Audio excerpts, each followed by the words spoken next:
ایک بھائی نے کہا کہ انہوں نے زوجہ سے کہا تھا کہ تم میری طرف سے فارغ ہو، اب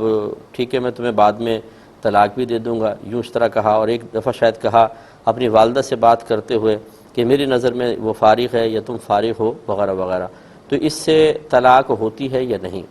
دیکھیں لفظ فارغ باب طلاق میں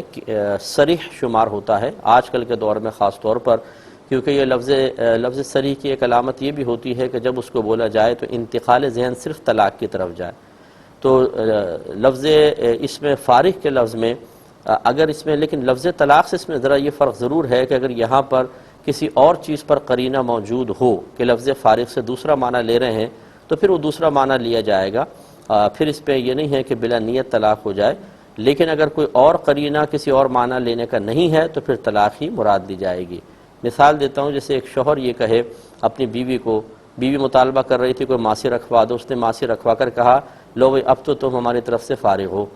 تو اب یہ چونکہ یہ قرینہ بن رہا ہے کہ جی ماسی کی بات چل رہی تھی، ماسی رکھوائی، پھر یہ جملہ کہا، تو اب یہ لفظ فارغ سے طلاق نہیں ہوگی۔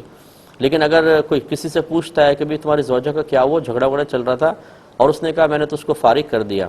اب کون سا مفہوم ایسا ہے کہ جو آپ دوسرا لیں گے، تو لہٰذا اس کو پھر طلاق پر محمول کیا جائے گا۔ خلاصہ کلام یہ ہے کہ اگر آپ نے اپنی زوجہ سے یہ کہا تھا کہ تم میری طرف سے فارغ ہو اور کوئی قرینہ اس پر نہیں تھا تو اس سے ایک طلاق پڑے گی۔ اب اگر آپ نے دوبارہ بالفرض اسی طلاق کی خبر دینا چاہتے ہیں تو الگ بات ہے، لیکن اگر اس کی خبر دینا مقصود نہیں، پھر کسی اور تناظر میں آپ نے پھر لفظ فارغ کہا ہے تو اس سے دوسری طلاق پڑے گی۔ ہمیشہ یاد رکھیں کہ لفظ صریح جو طلاق کے لیے ہی ہے، اگر آپ ایک دفعہ کہنے کے بعد دوسری مرتبہ اس کو بطور خبر ذکر کریں تو پھر ایک ہی ہوگی، دو نہیں۔ جیسے مثال کے طور پہ کسی نے زوجہ کو طلاق دی، اب کسی نے سوال کیا بھئی کیا ہوا تمہاری زوجہ کا، اس نے کہا میں تو اس کو طلاق دے چکا ہوں،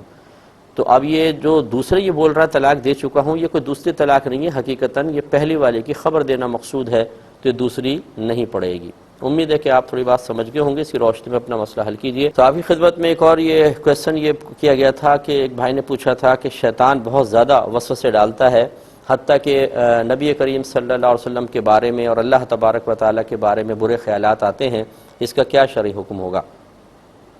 دیکھیں پہلے تو ایک اصول یاد رکھیے گا کہ وسوسے اصل میں شیطان کی طرف سے ڈالے جانے والے گندے خیال کا نام ہے، اور اس میں انسان کے قدرت اور اختیار کا کوئی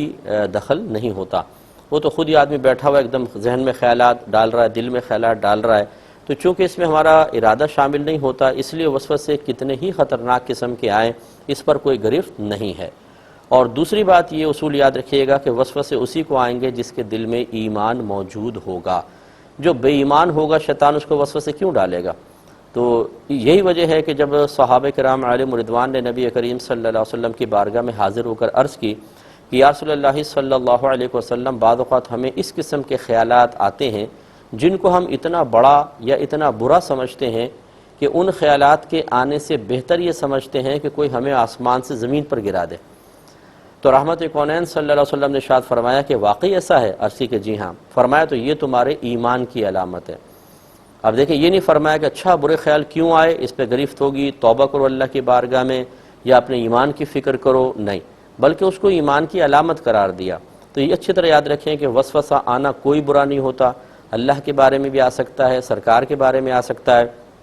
اور یہ آپ کے ایمان کی علامت ہے۔ ہاں یہ ضرور ہے کہ اس کی طرف سے مکمل بے پرواہی بھی اختیار نہ کریں۔ وسوسے اسی شخص کو آتے ہیں جس کا ذہن فارغ ہوتا ہے، جس نے صحیح دین نہیں سیکھا ہوتا، جس کی صحبت نیک نہیں ہوتی، جو نیک اعمال کا ارتکاب نہیں کرتا، جو گناہوں سے اجتناب نہیں کرتا ہے، جو برے خیالات،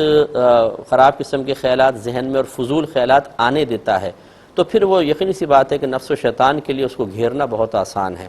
تو جس بھائی نے بھی یہ کویسچن کیا، ہماری گزارش یہ ہے کہ سب سے پہلے تو آپ نماز کی پابندی رکھیں،